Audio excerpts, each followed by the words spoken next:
우리는 수요일 몇 주에 걸쳐서 기독교 종말에 관한 말씀을 나누고 있습니다. 삶에서 우리는 여러 가지 문제를 만나고 그 문제 안에서 살아갑니다. 그리고 우리가 마지막 순간이 되는 죽음에 이를 때까지도 계속해서 문제를 만나게 될 거예요. 그런데 그 문제를 만날 때마다 그때는 기쁠 때도 있고 슬플 때도 있고 괴로울 때도 있고 힘들 때도 있고 웃을 때도 있고 그런 날들이 우리의 삶이잖아요. 그런데 그런 삶 속에서 우리가 삶에 대하여서 기본적인 정리를 어떻게 하느냐에 따라서 대처하는 방식이 다를 수밖에 없습니다. 성경은 구원에 이르는 책이다, 구원에 이르는 지혜가 있다라고 말씀을 합니다. 따라서 성경에서 말씀하시는 것을 가지고 삶을 잘 정리해 놓으면 실제 일어나고 있는 수많은 문제들을 바라보는 눈이 달라집니다. 하나님의 지혜를 가지고 세상을 보니까 당연히 그 속에서 해결할 수 있는 것이 진정으로 자유와 평화를 누릴 수밖에 없는 그런 것이 바로 성경에 있는 거잖아요. 그 눈을 우리가 기를 수 있는 것이 바로 하나님의 말씀이지요. 따라서 말씀을 가지고 나름의 기본을 잘 해놓아야만 실제 문제를 마주했을 때 우리의 행동이 드러나게 됩니다. 그래서 지난부터 시작해서 오늘까지 기독교 종말에 대한 이야기를 하고 있는데, 이 종말이라고 하는 개념 자체가 성경에서 등장하기 시작했다는 겁니다. 세상은 계속해서 무한대로 흘러가는 것으로 생각했지만 성경은 완성되는 끝이 있음을 이야기했어요. 시간이 끝이 있다는 이야기를 성경에서 들어와서 시작합니다. 그로 인해서 이 역사는 역사적인 사고라 해서 과거, 현재, 미래로 시간 위에 우리가 서 있다는 것을 알게 됐어요.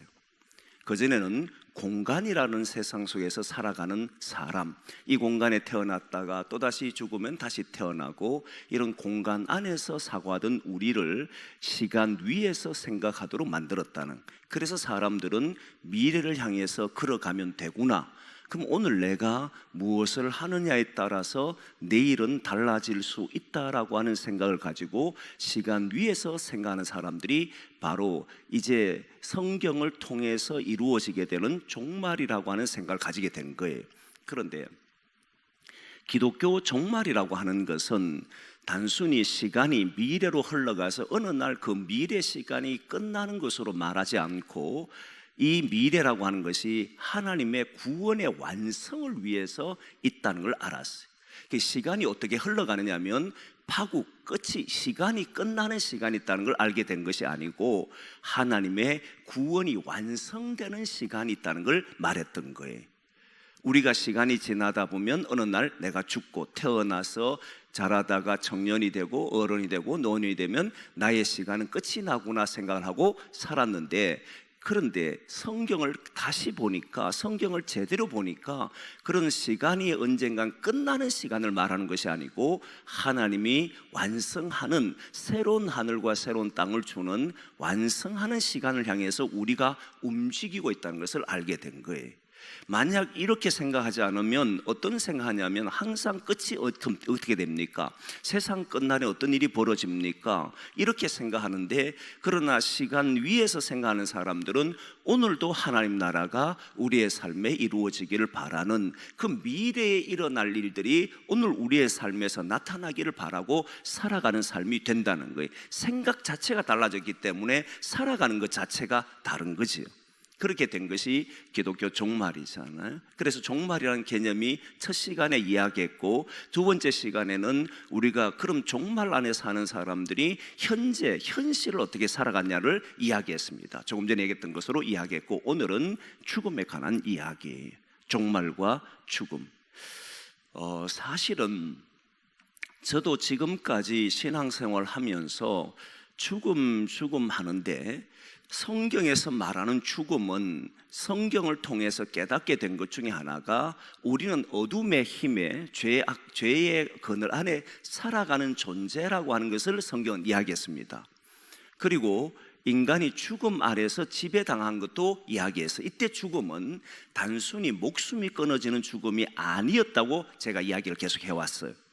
그렇죠, 여러분. 그래서 창세기를 보면 아담과 하와가 하나님의 명령을 어김으로써 하나님께서 반드시 선악과를 먹으면 죽으리라고 했는데 실제 목숨이 끊어지질 않았거든요. 목숨이 끊어지지 않았는데 그럼 뭐 어떻게 됐느냐 보니까 죽음이라고 하는 이 단어가 하나님이 생각하는 죽음과 사단, 특히 말하는 뱀이 말했던 이 죽음과는 다르다는 것을 알게 됐다고 말씀을 드렸습니다. 어떻게 다르냐면 우리는 목숨이 끊어지는 것으로 자꾸 생각하다 보니까 결국은 인간은 언젠가는 죽게 되는 존재로 이야기를 해왔지요. 그러나 성경은 이미 죽은 존재로 말하더라는 거예요. 그 죽었다는 이 말은 무엇이냐니까 하나님과 떨어져서 살아가는 존재, 하나님 안에서 살아가는 것으로 하나님과의 관계 안에 살도록 만든 것이 인간인데 하나님과의 약속을 깨트림으로써 이제는 하나님 관계 안에 살지 못하고 하나님과 단절을 되게 살아가는 것이 바로 인간이 되었다라고 하는, 이 세상이 되었다라고 하는 것이 성경이 보여주는 거잖아요. 그러면 뭐가 차이가 있는데 하나님 안에 사는 삶과 하나님과 단절된 삶에 어떤 차이가 있는가를 성경에서 보여주는데, 하나님 안에 있을 때는 거기에는 그 삶 자체가 환희였고 기쁨이었고 두려움과 불안이라고 하는 것은 아예 존재하지 않았던 것이 하나님 안에서 있을 때의 모습이었는데, 선악과를 먹고 나니까 그 안엔 두려움과 불안이 엄습해오기 시작하고 그 두려움과 불안을 이기게 위해서는 뭔가를 노력하지 않으면 이길 수가 없으니까 모든 인간의 행위가 결국은 이 두려움과 불안을 극복하기 위한 행위들이 되더라는 거예요. 하나님이 내린 징계가 땀 흘리고 수고해야만 살아갈 수 있는 존재가 돼버린 거잖아요. 물론 에덴 동산에서도 잘 다스리고 그리고 잘 관리하도록 하는 건 맞아요. 그러나 그것을 통해서 내가 불안과 두려움을 극복하려고 한 것이 아니라 그 기쁨 속에서 뭔가를 해왔다는 겁니다. 여러분, 교회도 보면 우리들이 하나님 안에 사는 것과 그렇지 않는 것의 차이를 조금 더 명확하게 보면, 어떤 신앙인들은 주의 일을 하거나 또는 가정의 일을 하거나 자기의 삶을 이야기하는 삶에 사는데 나는 하나님 안에 있으니까 너무 기뻐요. 너무 감사해요. 그러니까 그게 책무라거나 의무로 다가오지 않는 거예요. 그저 감사하니까, 기뻐서 받은 은혜, 구원받은 감격이 워낙 크니까 그것으로 우리의 삶이 살아가는데, 그런데 한편 다른 어떤 사람들은 내가 이걸 하지 않으면 혹시 벌을 받을까 봐, 혹시 섬기지 않으면 나의 가정을 지켜주지 않을까 봐, 내가 봉사하면 하나님이 더 많은 걸 주시지 않을까, 이런 생각에서 모든 행위들이 이루어지는, 하나님이 아무것도 주지 않아도 나를 오늘 어둠에 힘듦에 고통 속에 놓이게 한다 해도 그것이 기쁘니까, 나를 구원해 주신 그 은혜가 크니까 감당하는 사람이 있는가 하면, 그 어떤 일을 함에도 다 하나님이 나한테 어떻게 해주느냐 안 해주느냐, 이것 때문에 하는 사람이 있더라는 거예요. 하나님 관계 안에 들어간 사람들은 오늘 나의 삶이 어떠하든지 그것과 상관없이 주신 삶을, 주신 사명을 따라서 행동을 하더라는 거예요. 이게 다르다는 거예요. 에덴 동산에서 아담과 하와가 하나님 안에 있을 때는 땅을 다스리고 정복해야 합니다. 생육해야 됩니다. 그때도 보면 수고한 것처럼 보이니 그걸 수고라고 말하지 않았었어요. 그걸 통해서 뭔가가 자신이 이루어질 거라 생각하는 거예요. 그 삶 자체가 기뻤던 것이고 그 삶 자체가 행복했던 거예요. 그런데 하나님께부터 떨어져 나온 뒤로부터는 모든 인간의 행위는 살기 위해서 몸부림칩니다. 살아가기 위해서 애를 써요. 두려우니까, 불안하니까, 견디지를 못하는, 혼자 있으면 외로울까 싶어서 그 외로움을 견디지 못하는 이런 일들이 인간의 삶이 돼버린 거예요. 그렇게 살아온 거예요. 그런데 제가 지금까지 계속해서 항상 마음에 걸리는 것이 하나가 있었는데, 뭐냐면 이게 죽음이라고 하면 오늘 우리가 살아가는 이 삶 자체가 성경에서는 이미 죄와 허물로 죽었던 우리라고 했기 때문에, 우리가 살아간 이 자체를 죽음이라고 말한다면 그럼 모든 인간이 죽을 때에 이거는 어떤 관계가 되는가, 이게 늘 고민이었어요. 결국 모든 인간은 죽음을 맞이하잖아요. 누구도 예외 없이 죽음을 맞이하는데, 이때 죽음과 하나님과 떨어진 이 죽음, 떨어져 나와 살아간 이 죽음과 어떤 관계가 있느냐가 항상 애매한 거예요. 그래서 이게 정리가 안 돼서 항상 말을 할 때 조금씩 어렵고 힘든 부분이 있었습니다. 그래서 오늘은 이 죽음이라고 하는 것은 단순히 인간이 하나님을 떨어져 나와서 살아가는 그 죽음을 말하는 것이 아니고, 인간의 목숨이 끝나는 이 죽음과 종말은 어떤 관계가 있는가 하는 거예요. 먼저 우리는 모두 다 죽음을 피할 수는 없습니다. 이 말은 하나님 안에서 다 살아가지 않는 그 삶을 말하는 것이 아니고, 목숨을 우리는 잃어버린 순간이 다가옵니다. 누구도 피할 수가 없어요. 죽음은 모든 사람에게 정한 것이잖아요. 피할 수 있는 길이 없어요. 딱 피할 수 있는 길은 예수님께서 다시 오실 때, 그때 살아있는 사람들은 피할 수 있을 겁니다. 그러나 그 전에 모든 사람들은 반드시 한 번은 이 죽음을 맞이해야 됩니다. 이건 예외가 없어요. 죽음은 정한 것이고 반드시 그 이후에 심판이 있을 것이다 라고 하는 것이 히브리서에 나오는 말씀이잖아요. 모든 인간은 목숨은 한 번은 끊어지게 됩니다. 그러면 그 이후에 어떻게 되느냐라고 하는 문제도 정리를 해야 되지만, 그럼 우리가 살아가면서 목숨이 끊어지는 그 순간은 어떻게 바라봐야 되느냐 하는 문제도 오늘 우리가 생각을 해보려고 하는 거예요. 일단 성경은 죽음을 미화하지는 않습니다. 목숨이 끊어지는 이 상황을 결코 아름답게 여기지를 않습니다. 아름다운 동행, 아름다운 죽음 이야기하지만, 성경은 하나님 앞에 떨어져 살아가는 이 삶도 마찬가지고 결국 목숨이 끊어지는 이 삶을 결코 미워하지는 않아요. 그 죽음이라고 하는 것은 모든 인간에게 마지막을 내는 것처럼 보이기 때문에 그렇습니다. 허무한 힘에 의해서 굴복당하는 것처럼.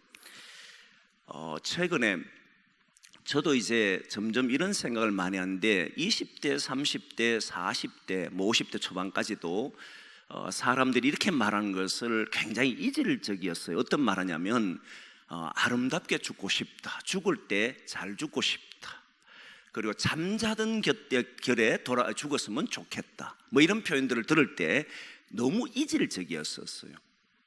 그 20대, 30대 그 이야기를 들으면 무슨 소리를 저런 소리 하지? 왜 굳이 저런 말을 할까? 죽음에 대해서 이야기할 때마다 아름다운 죽음이든 잠결에 돌아가든 편안하게 죽든 이런 이야기를 들어보면 낯설게 느껴졌다 이 말입니다. 근데 요즘은 낯설게 느껴지질 않아요. 죽는 것도 정말 잘 죽어야 되는구나, 이런 생각을 하게 됐어요. 그만큼 이제 세월이 흘렀다는 이야기도 되겠고, 죽음에 대해서 좀 더 진지해졌다라고 볼 수도 있겠지요. 많은 어른들은, 많은 연세 드신 어른들은 마지막 소원 중에 하나가 있다면 자식들에게 피해를 주지 않고 죽을 때에 정말 근심 걱정 없이 평안하게 하나님이 불러가기를 소원한 사람도 있을 겁니다. 그게 인간이잖아요. 그런데 이 죽음을 어떻게 볼 거냐 했을 때 성경은 결코 아름답게 미화시키지 않는다는 거예요. 죽음 자체는 어둠의 힘이요, 어둠의 그 권세요, 어둠 아래 살아가는 인간의 모습입니다. 그런데 그 죽음을 맞이했을 때의 그 자체도 인간은 마지막이 되는데, 제가 보기에는 이 죽음은 결국 어둠의 힘의 결정적인 마지막을 드러내는 것이라고 봐요. 더 이상 힘을 미치지 못하는, 인간이 살아가는 삶 속에서 우리가 말한 이 목숨이 붙어 있는 동안에도 하나님에게 떨어져 나온 삶이기 때문에 죽음 아래 있는데, 그 속에서도 두렵고 불안하고 이렇게 하지만 마지막 목숨이 끊어지는 그 순간에는 이제부터는 더 이상 어둠의 힘이 작용할 수가 없다는 거예요. 그게 최후에 하는 모습이 바로 목숨이 끊어진 것이라고 보는 거예요. 그러나 조금 전에 얘기했던 것처럼 성경은 이 자체를 아름답게 보지는 않습니다. 다만 성경은 어떻게 보느냐라고 했을 때에 목숨이 끊어지는 이런 죽음을 보는 방식이 좀 다릅니다. 어떻게 보느냐면, 오늘 본문에 있는 말, 오늘 본문이 아니고 그 성경에 보면 예수님께서 말씀하시던 것 중에 하나가 그 나사로가 죽었을 때에 죽었을 때 그때 죽기 전에 사람들이 나사로가 병에 걸렸다는 이야기를 소식을 전해주잖아요. 그런데 예수님은 올라가질 않아요. 나사로를 도우러 가질 않습니다. 그러다가 이틀이 지난 후에야 예수님께서 나사로가 잠잔다라고 이야기하면서 그를 깨우러 가자 이렇게 이야기해요. 잠잔다, 그를 깨우러 가자 이랬더니 그때 사람들은 나사로가 이제 잠에 들었고 예수님께 그를 치유하러 가시는 갑다 이렇게 생각했는데 바로 이어서 예수님께서 아니다, 그는 죽었느니라 이렇게 이야기를 해요. 그래 가보니까 이미 무덤에 묻힌 지 사흘째, 나흘째가 됐어요. 4일이 된 거예요. 그래서 마르다가 예수님이 왔다는 이야기를 듣고는 즉시 뛰어가서 예수님에게 그 발 아래 엎드리면서 주님이 여기 계셨더라면 내 오라비가 죽지 않았을 겁니다, 그렇게 이야기해요. 그러자 예수님께서 그 마르다에게 이렇게 말합니다. 너무나 놀라운 이야기였는데 그 말씀이 마르다야 이렇게 촥 이야기하면서 나중에 네가 믿느냐 이야기를 하잖아요. 이렇게 이야기하죠. 나는 부활이요 생명이니 믿는 자는 죽어도 살겠고 무릇 살아서 믿는 자는 영원히 죽지 아니하리라, 이 말을 했어요. 굉장히 놀라운 이야기입니다. 이 말씀이 나는 부활이요 생명이니 나를 믿는 자는 죽어도 산다 그랬어요. 그 죽음이 그에게 있어도 그는 산다는 말이잖아요. 그 이야기보다 더 중요한 것이 살아서 믿는 자는 영원히 죽지 않는다, 이 표현을 썼어요. 그러면 예수님을 믿는 사람들은 목숨이라고 하는 것이, 죽음이라고 하는 것이 목숨이 끊어지는 것이라고 우리는 보지만, 그런데 주님께서는 이미 예수 그리스도를 믿는 나를 믿는 자는 영원이라고 하는 개념을 가지고 돌아와 버린 거예요. 여러분 다시 생각해 보면 이 세상에 있는 살아있는 모든 생물은 영원이라는 개념이 없습니다. 어떤 것도 그 시기와 기한은 정해져 있기 때문에 마지막이 우리 어두움 죽음의 힘에 의해서 끝나는 순간이 있어요. 영원이라는 개념은 하나님에게만 있는 개념이고 예수 그리스도 안에 있는 개념이에요. 다른 어떤 누구에게도 영원히 들어갈 수가 없다는 거예요.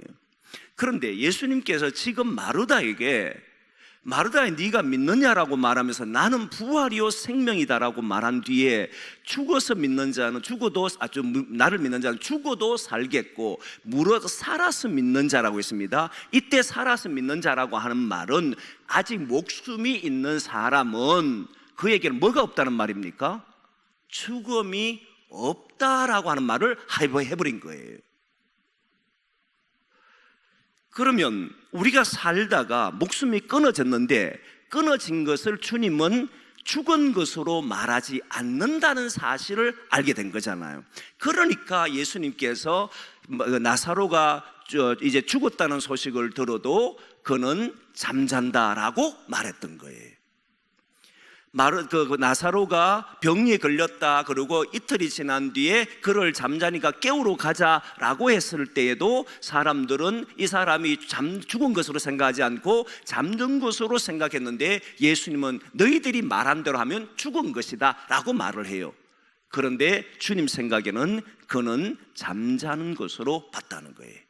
그 주님 안에서는 죽음이라고 하는 목숨이 끊어지는 이 사실을, 그 사실은 우리가 세상으로 보면 죽음이라고 말하지만 주님 안에 있으면 그 자체가 죽음으로 보지 않고 잠자는 순간으로 보고 있다는 거예요. 잠자는 것과 죽은 것은 많이 차이가 납니다. 잠자는 때에 숨을 쉬잖아요. 몸이 따뜻합니다. 근데 우리가 말한 죽음대로 하면 몸은 차가워지고 숨은 쉬지를 못합니다. 생각도 하지를 못합니다. 말도 할 수가 없습니다. 사랑하는 모든 사람과 단절시켜버리는 것이 죽음이에요. 아무리 가까워도 아무리 사랑해도 아무리 좋아해도 죽음 앞에 딱 서버리면 모든 인간은 단절됩니다. 그래서 세상에서는 이 마지막 죽고 나면 허무하다, 내가 살아온 삶이 무엇이었던가, 허무의 힘에 굴복당하는 것이고 어둠의 힘에 완전히 잠식당하는 것을 보고 죽은 목숨이 끊어진 것으로 말을 해왔다는 거예요. 그런데 예수님은 나사로 사건을 통해서 하신 말씀이, 이 나사로, 특히 마르다에게 네가 믿느냐라고 했을 때 물어 살아서 믿는 자는 영원히 죽지 않는다라고 하는 개념으로 들어와서 죽음 자체가, 그리고 목숨이 끊어진 것 자체가 우리를 갈라놓는 것이 아님을 이야기했어요. 그런데 잠자는 것을 보면, 잠잘 때 보면은 여러분 놀랍게도 단절된 것처럼 보입니다. 저는 잠을 참 잘 자는 편인데, 제가 우리 아이들이 어렸을 때 월요일 되면, 주일을 다 지나고 나면 워낙 몸이 피곤해서 이제 주일을 지난 월요일은 거의 푹 잡니다. 그때 우리 아이들이 저 위에 막 밟고 올라가고 막 쇼를 해도 저는 눈을 안 떠요. 단절이잖아요. 눈을 잘 안 뜹니다. 그 정도로 깊이 자. 옛날 우리 어르신들 가운데 애들을 보면서 자는 업어가도, 잘 때 업어가도 몰라, 이런 말 쓰잖아요. 그때 보면 얘는 대화도 안 하고 그리고 생각도 없고 그냥 잠결에 있는 거지 않습니까? 그런데도 그를 보고 단절됐다, 얘하고 내하고는 단절됐고 끝났다, 더 이상 만날 수 없다, 이렇게 말하지 않거든요. 시간이 되면 일어날 것이고 일어나면 언제든지 나와 함께 보내는 그런 삶이기 때문에 이 삶이 연속되고 있었다는 걸 보여주잖아요. 그런데 세상적으로 말하는 목숨이 끊어지면 더 이상 연속적인 삶이 되지를 못해요. 그걸로 끝이잖아요. 그런데 성경을 보면 놀랍게도 이 삶이 끝이 아님을 이야기하고 계속해서 삶이 연속된다는 것을 보여준다는 거예요. 성경에서 너무 놀랐던 것은 많은 사람들이 한 개인이 죽고 나면 다시 다른 사람으로 태어나든 개로 짐승으로 태어나든 아니면 다른 어떤 것으로 태어난다고 생각을 하고 살아왔는데, 모든 사람들이 시간이 있다는 것을 이야기해버렸단 말이에요. 성경에서는 시간이 있다는 겁니다. 그 시간이, 우리는 마지막 죽음에 이르면, 누구도 한 개인이 죽음에 이르면 그걸로 끝이라고 생각했는데, 우리 주님은 우리의 삶이 영원하다는 것을, 나를 믿는 자는 그 죽음이 없고 영원한 삶이 이루어지고 있다는 것을 말씀하더라는 거예요.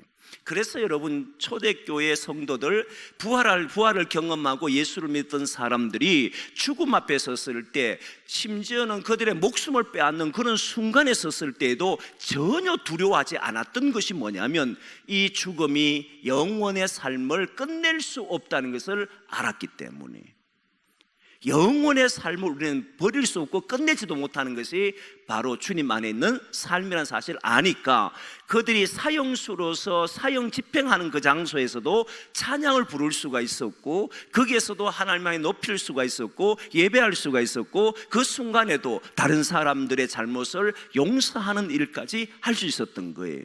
만일 여러분 죽음으로서 모든 삶이 끝났다면 얼마나 억울하겠습니까? 거기에서 자신을 괴롭혔던 사람 비난도 하고 욕하는 일이 벌어지잖아요. 이번 8월 마지막 주일에 사형수를 위해서, 사형수가 함께 살았던 우리 교도관이 오셔서 말씀을 전합니다. 지난번에도 한번 우리 교회 서울에 계시는 목사님 장로님 오셨잖아요. 박 위원장님 왔을 때 그들이 마지막 끌려가는, 마지막 사형틀에 끌려가면 온갖 욕을 다 하고, 막 있는 소리 없는 소리 막 하고, 심지어는 뭐 자기의 그 속에 있는 걸 다 쏟아내버리고 나갈 정도로 그렇게 마음을 악하게 하고 죽는 사람 대부분이에요. 그런데 기독인들이 너무 놀라운 것은 그게 딱 서도 주님을 향해 찬양하고 사람들을 향해서 감사하고, 그렇게 하는 이유가 뭐냐 봤더니, 그들은 이미 죽음이라고 하는 이것이 자신들을 끝내는 삶이 아니고 이제 영원 안으로 들어가는 삶인 줄 알았기 때문에, 그렇게 믿었기 때문에 현실의 삶에서 죽음을 두려워하지 않고 사는 사람이 됐다는. 그러고 보면 성경이 이해돼요. 스데반 집사, 그 스데반 집사님이 자신을 돌로 치는 사람들을 보면서도 그 얼굴에 어떤 얼굴이냐면 천사와 같은 얼굴이더라. 그랬잖아요. 천사와 같은 얼굴인데 그러면서도 자기를 돌을 치는 자들 향해서 아버지여 저들을 용서해달라고 그렇게 기도하잖아요. 그럴 수 있었던 이유가 뭐냐니까 죽음이라고 하는 끝이 없다면 막 욕했을 겁니다. 나를 향해 돌을 던지는 자 욕했을 겁니다. 그런데 그러질 않잖아요.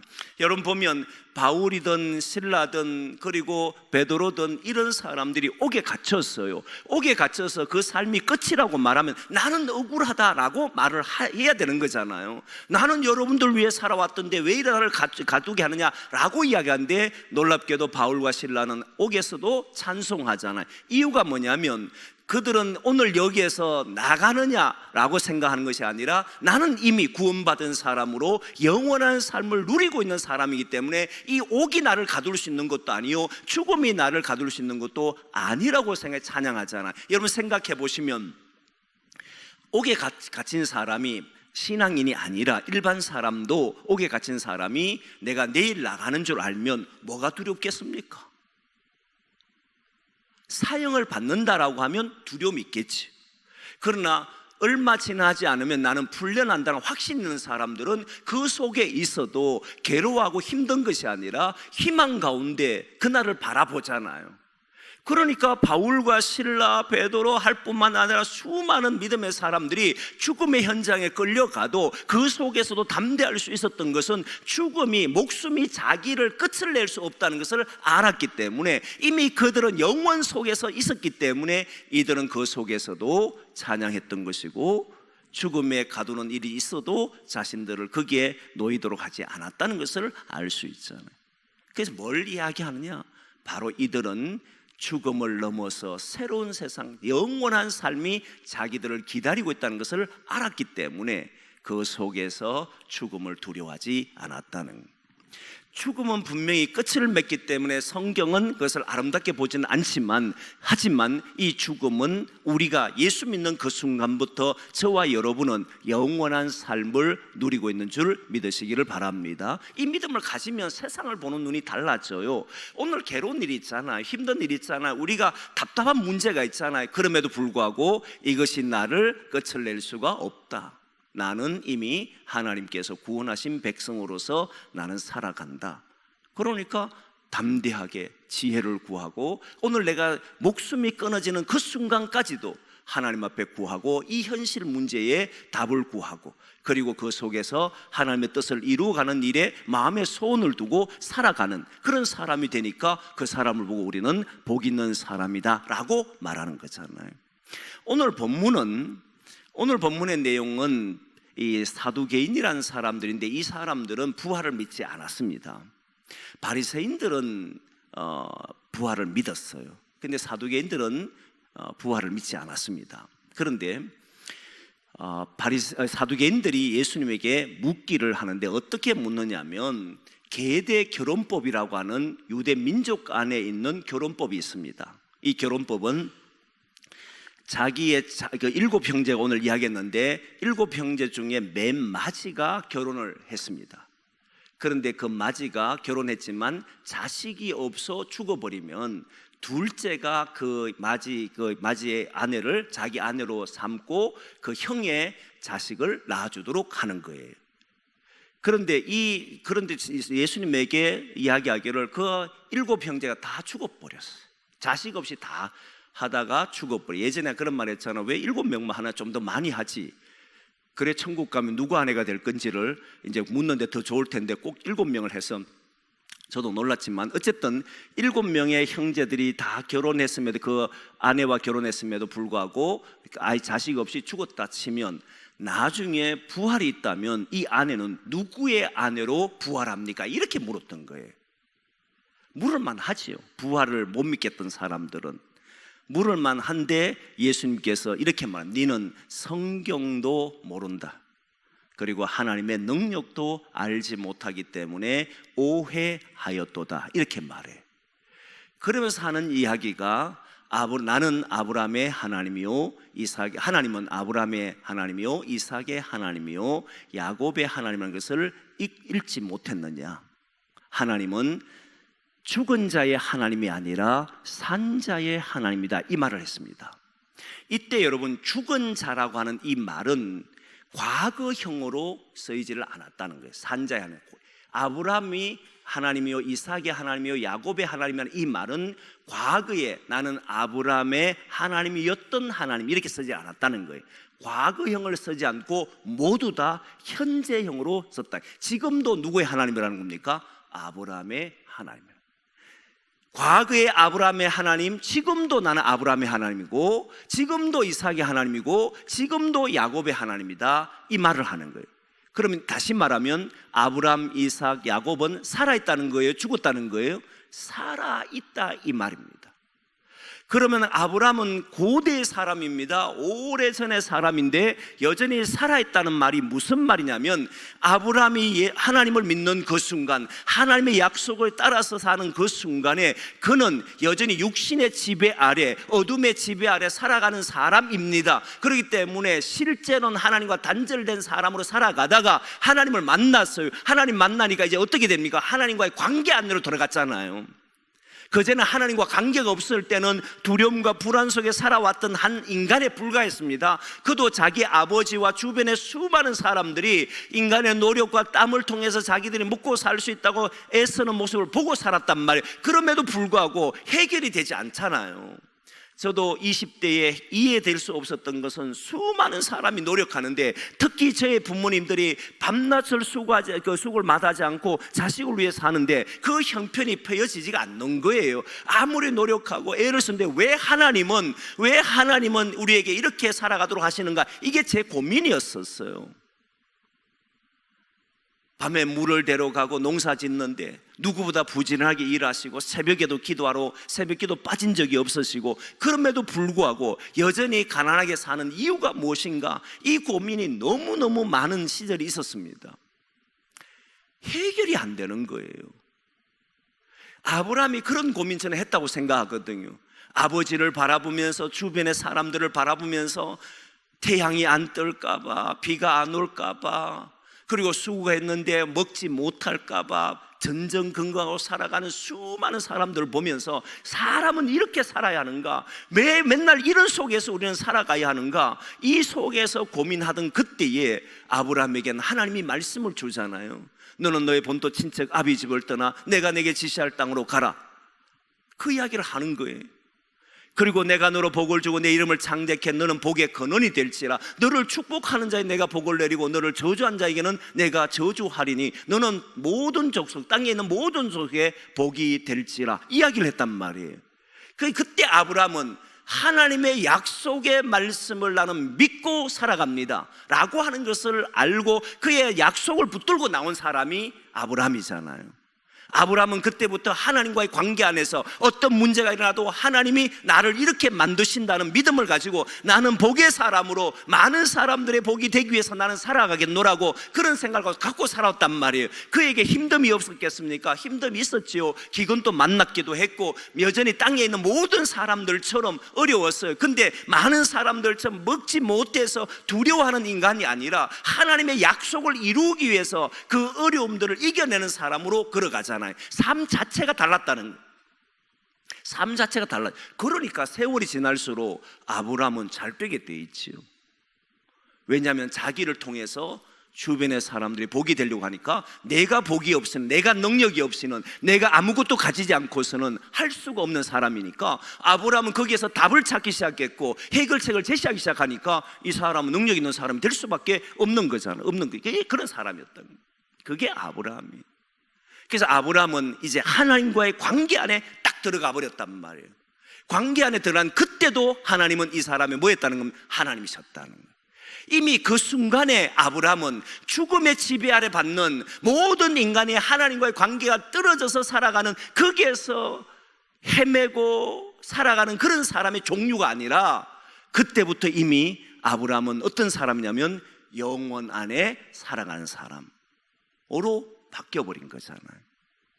그러니까 수천 년이 지나고 난 이후에 예수님 앞에 사두개인이 질문하는 그때에 하는 말이, 아브라함의 하나님이요, 나는 아브라함의 하나님이었던 하나님이 아니라 나는 아브라함의 하나님이요 이삭의 하나님이요 지금 현재도 그분의 하나님이다, 이렇게 말하는 거잖아요. 하나님은 이미 고대의 아브라함의 하나님, 지금도 아브라함은 아브라함 나의 자녀다, 나의 백성이다, 이렇게 이야기하시는 거잖아요. 그러니까 이미 아브라함은 어떻게 살았다는 말입니까? 그때 당시에도 하나님의 백성으로 살았고 지금도 하나님의 자녀로 서 있다는 것을 말합니다. 그러면 다시 아브라함으로 돌아가 보면, 이삭으로 돌아가 보면, 야곱으로 돌아가면, 야곱은 그 순간에 땅의 지배 안에, 어둠의 지배 아래 살아 그의 인생은, 아브라함은 175세 그렇잖아요. 이삭이 사는 세월, 야곱이 사는 세월 보면 그들이 살아온 수명은 175세, 180세 뭐 이렇게 될 수밖에 없지만, 그러나 아브라함은 180세냐 175세냐 이런 것에 관심이 있었던 것이 아니라 하나님 안에서 그는 이미 영원한 삶을 누리고 있었다. 죽음이 그를 지배하지 않았다는 거예요. 그게 놀라운 이야기.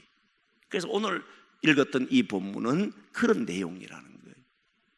하나님께서 우리에게 이미 예수 그리스도를 믿고 하나님의 자녀가 되는 그 순간에는 우리가 말하는 이 목숨이 끊어지는 것은 결국 어둠이 가지고 있는 힘의 마지막 권세를 발휘하는 그 순간이기 때문에 모든 인간은 이걸 피할 수가 없어요. 그러나 그것이 끝이 아니에요. 왜? 우리는 어디에 지배받고 있기 때문에, 영원에 의해서 우리는 살아가기 때문에, 하나님 안에 예수 그리스도를 믿는 사람이기 때문에 그 죽음으로 우리의 삶을 떨어지게 할 수는 없다는 거예요. 그래서 죽음의 자리는 우리가 하나님 안으로 들어가는 시작이라고 말한 사람도 있고, 어떤 분은, 제 스승님은 이 땅의 여행을 이제 마치고 새로운 여행을 하는 여행의 두 개의 삶 속에서 이제 이 세상의 여행을 마치고 이제 새로운 여행을 한다, 이렇게 말을 해요. 저는 그 말도 되게 멋있다고 생각합니다. 우리가 살아가는 이 세상에서는 이제 한 번에 이 세상의 삶의 여행을 하는 거예요. 여행하는데 정말 여러분 멋있게 해야 되지 않습니까? 여행하는 사람들이 얼굴 찌푸리고 살면 안 되잖아요. 이 세상에 주어진 삶의 여행을 행복하게 여행하시라. 그리고 이 목숨이 끝나는 것은 결국 어둠이 마지막 최후로 내리는 결정처럼 보이지만 우리에게는 뭐가 일어나는 겁니까? 새로운 세계를 향하여, 하나님이 주시는 세계를 향해 여행하는, 전체 크게 보면 그 모든 여행이 주님 안에 있더라는 거예요. 이 땅에서 하느냐, 주님과 함께하는 그 새로운 세계에서 사느냐, 이 차이일 뿐이지 영원한 세계에서 우리는 살아가더라는 거예요. 저와 여러분은 주님 안에서 영원한 삶을 누린 사람인 줄 믿습니다. 내가 죽어서 그 나라 간다고 생각하지 마시고, 이미 저와 여러분은 죽음을 넘어선 하나님 안에서 사는 사람이라는 것을 믿게 되면 우리가 살아가는 삶을 새롭게 보기 시작합니다. 어둠이 지배하는구나, 오늘 또 나를 괴롭히는 거구나, 결국 인간의 끝은 이렇게 맺으려고 하는 거구나. 그러나 나는 이 어둠의 지배를 당하지 않는다. 나는 죽음의 지배를 당하지 않고 주님 안에서 주님과 함께 나는 살아가는 사람이다. 그래서 죽음을 두려워하고 막 무서워하고 피하고 싶어하고 안 죽으려고 막 발부동하고 이런 것이 아니라는 거예요. 맞을 때도 기쁘게 맞이하고, 그렇잖아요. 그리고 또 살아갈 때에도 주신 삶을 복되게 살아가려고 하고, 모든 삶 자체가 주님 안에서 복 있는 삶이 되는 그런 삶이 저와 여러분의 삶이 되기를 소망합니다.